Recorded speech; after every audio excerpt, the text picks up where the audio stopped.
அனைவருக்கும் வணக்கம். தனுசு ராசிக்காரர்கள் உலகின் எந்த மூலையில் இருந்தாலும் ஜூலை மாதத்தில் இவை உங்கள் வாழ்வில் நடந்தே தீரும் என்று சொல்லக்கூடிய வகையில் எந்தெந்த நிகழ்வுகள் அமைந்துள்ளன என்று ஆராய்ந்து பார்க்கும் போது ஜூலை மாதத்தில் ஏற்படக்கூடிய கிரக மாறுதலாக தனுசு ராசிக்காரர்களுக்கு பல கிரகநிலைகள்ல மாறுதல் ஏற்படுகிறது. அதிலும் குறிப்பாக ஜூலை 7ஆம் தேதி முதல் சப்தமத்தில் வலம் வந்த சுக்கிரன் அஷ்டமத்தில் நுழைகிறார். சாதகமற்ற அமைப்பாக பார்க்கப்படுகிறது.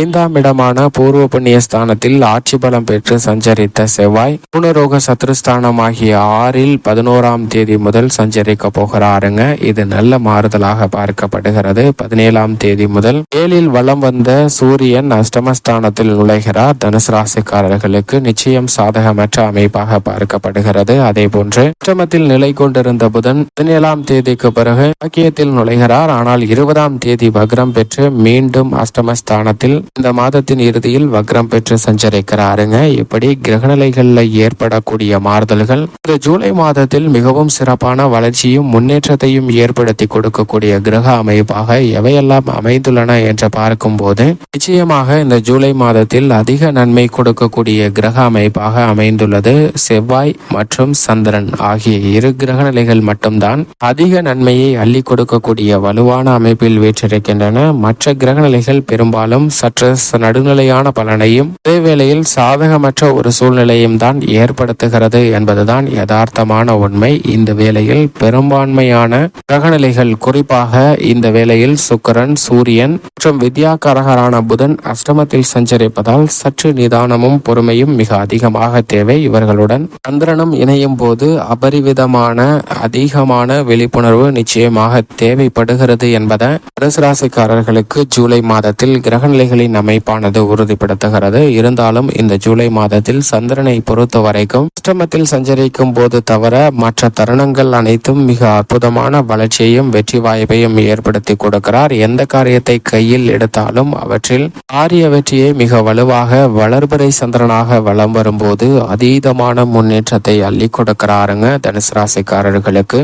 இது நிச்சயம் மிக பெரிய அளவில் வரவேற்கத்தக்க ஒரு அமைப்பாக பார்க்கப்படுகிறது. அது மட்டுமல்லாது இந்த வேளையில் பூனரோக சத்ருஸ்தானம் ஆகிய 6இல் ராசியின் அதிபதி சஞ்சரிக்கிறார். அது சாதகமற்ற அமைப்பாக பார்க்கப்பட்டாலும் கூட பெரிய அளவிற்கு மிக பெரிய அளவிலான சிரமங்களை சந்திக்கக்கூடிய ஒரு இடமாக பார்க்க முடியாது. எனவே நடுநிலையான பலன்கள் இந்த தருணத்தில் நிச்சயமாக கிடைக்கும். இப்படிப்பட்ட இந்த வேளையில் 6ஆம் இடத்தில் மங்களகாரகன் என்று சொல்லக்கூடிய ராசியின் அதிபதியின் நட்பு கிரகமாக இருக்கக்கூடிய செவ்வாய் 11ஆம் தேதி முதல் இணைந்து சஞ்சரிக்க போகிறார். எனவே குரு மங்கள யோகம் அபரிவிதமாக கிடைக்கக்கூடிய ஒரு தருணமாக பார்க்கப்படுகிறது. குரு மங்கள யோகம் வலுவாக கிடைக்கக்கூடிய இந்த வேளையில் தனுசு ராசிக்காரர்கள் கனவுகள் அனைத்தும் நனவாக கூடிய முயற்சியில் காரிய வெற்றி கிடைப்பதற்கான வாய்ப்பு மிகவும் வலுவாக கிடைக்கிறது. நண்பர்கள் மனம் கோணாமல் அனைத்து காரியங்களையும் சிறப்பாக செய்து முடிக்கக்கூடிய யோகம் உண்டு. உறவினர்களுடைய தன்மையை அறிந்தும் அவர்களுடைய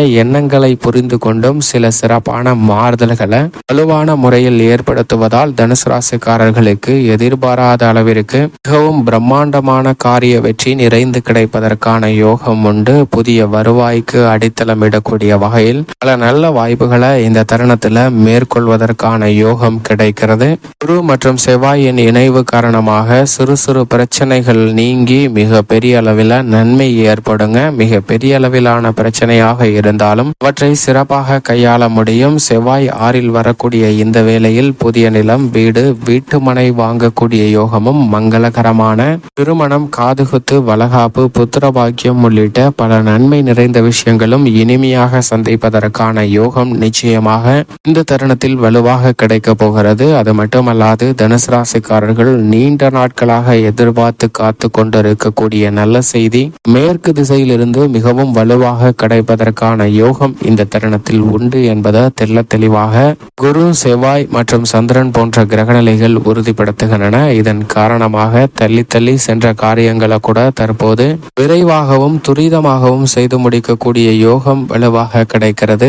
அலைச்சல் இல்லாமல் சிறப்பான முறையில வருமானத்தை உயர்த்தி கொள்ளக்கூடிய வகையில் நல்ல பல மாற்றங்களை வலுவாக ஏற்படுத்துவதற்கான வாய்ப்பு வலுவாக கிடைக்கிறது. கடன் தொல்லை, ஆரோக்கிய தொல்லைகள் போன்றவற்றில் சற்று கவனத்துடன் தான் இருக்க வேண்டும் என்பதை கிரகநிலைகள் தெளிவாக உறுதிப்படுத்துகின்றன. ஏனென்றால் பெரும்பான்மை பெரும்பான்மையான கிரகநிலைகள் அலைச்சலை ஏற்படுத்தி கொடுக்கக்கூடிய வகையிலும் ஆரோக்கிய தொல்லை உள்ளிட்ட சில சிரமங்களை சந்திப்பதற்கான சூழலையும் உருவாக்குகிறது. எனவே புதிய சுப முயற்சிகளாக இருந்தாலும் திட்டங்களாக இருந்தாலும் காரிய வெற்றி கிடைத்தாலும் கூட சற்று அலைச்சலையும் சிரமத்தையும் சந்திக்க வேண்டிய சூழல் உண்டு என்பதை தனுசு ராசிக்காரர்களுக்கு பல கிரகநிலைகள் தெளிவாக உறுதிப்படுத்துகிறது. அதிலும் குறிப்பாக 3ஆம் இடம் என்று சொல்லக்கூடிய சகாயஸ்தானத்தில் சனி வக்ரம் பெற்று முழுமையாக இந்த ஜூலை மாதம் முழுவதுமே சஞ்சரிக்க போகிறாருங்க. வக்ர சனி சகாயஸ்தானத்தில் இருப்பது அவ்வளவு நல்ல அமைப்பாக நிச்சயமாக பார்க்க முடியாது. எனவே எதை செய்தாலும் ஒரு முறைக்கு இருமுறை யோசித்து செய்வதால் நன்மை நிச்சயமாக உண்டு. ஆனால் 7.5 சனி, அஷ்டம சனி போன்ற பாதிப்புகள் இந்த தருணத்தில் நிச்சயமாக ஏற்படாது என்றாலும் கூட 3ஆம் இடத்தில் நன்மை அதிகமாக கிடைக்க வேண்டிய இடத்தில் வக்ரம் பெற்றிருப்பதால் சில சிரமங்களும் கொடுக்கல் வாங்கலில் ஏமாற்றமும் சந்திப்பதற்கான சூழல் உண்டு. மேலும் குறிப்பாக புதிய நிலம், வீடு மற்றும் பல்வேறு வகையான ஒப்பந்தங்கள் மேற்கொள்வதில் வெற்றி கிடைத்தாலும் கூட அவற்றில் ஆவணங்களை முறையாக சரிபார்க்க வேண்டிய ஒரு சூழ்நிலை உள்ளது என்பதை தெளிவாக எடுத்து காட்டுகிறாருங்க. சுப காரிய பேச்சில் சின்ன சின்ன தடை ஏற்பட்டாலும் எதிர்பார்த்தபடி நிச்சயமாக காரிய வெற்றி உண்டு. ஆனால் சனியின் அமைப்பை பொறுத்த வரைக்கும் சற்று விளைச்சல் அதிகரிப்பதற்கான சூழல் தொழில், வியாபாரம், உத்தியோகம் சார்ந்த பணிகளில் உண்டு. இதையேதான் ராகுவும் கேதுவும் உறுதிப்படுத்துகின்றன. ராகு அர்த்தாஷ்டகஸ்தானத்திலும் கேது தொழில் ஸ்தானத்திலும் இருப்பதால் சற்று கூடுதலான அலைச்சலை சந்திப்பதற்கான சூழல் உண்டு என்பதை நிழல் கிரகங்கள் தெளிவாக உறுதிப்படுத்துகிறது. எனவே சற்று விழிப்புணர்வுடன் நிச்சயமாக செயல்பட வேண்டும். ஆனால் தங்களது சஞ்சார தூரத்தில் பாதிக்கு மேல் கடந்திருக்கக்கூடிய இந்த வேளையில் சற்று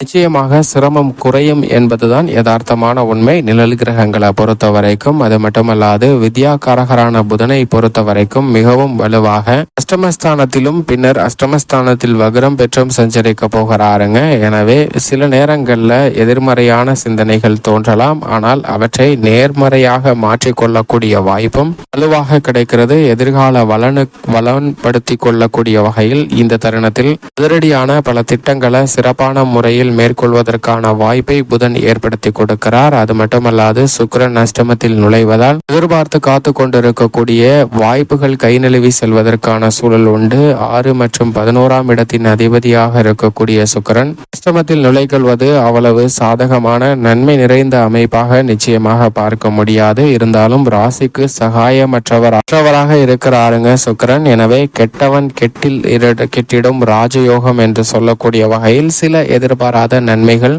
நிச்சயமாக கலைத்துறை மற்றும் அரசியல் சார்ந்த பணிகளில் நிறைந்து கிடைப்பதற்கான யோகம் உண்டு. புதிய வீடு வாங்கக்கூடிய முயற்சியில் வெற்றி கிடைக்கும். திருமணம் உள்ளிட்ட பல சுப காரிய பேச்சில் குழப்பம் இருந்தாலும் காரிய வெற்றி உண்டு. இப்படி கிரகநிலைகளின் அமைப்பு காரணமாக ஜூலை மாதத்தில் பல அதிரடியான மாறுதல்கள் உண்டு. இந்த தருணத்தை சாதகமாக மாற்றிக்கொள்ள வேண்டும் என்றால் நிச்சயமாக தனுசு ராசிக்காரர்கள் ஜூலை மாதம் முழுவதும் மாலை வேளையில் அருகாமையில் உள்ள ஆலயம் சென்று வழிபாடு செய்யுங்கள். தங்களுடைய வாழ்வில் சந்திக்கக்கூடிய பெரும்பான்மையான இடர்கள் விலகி நன்மையும் மகிழ்ச்சியும் நிறைந்து கிடைப்பதற்கான யோகம் நிச்சயமாக கிடைக்கும் என்பதில் சந்தேகமே இல்லை தனுசு ராசிக்காரர்களுக்கு.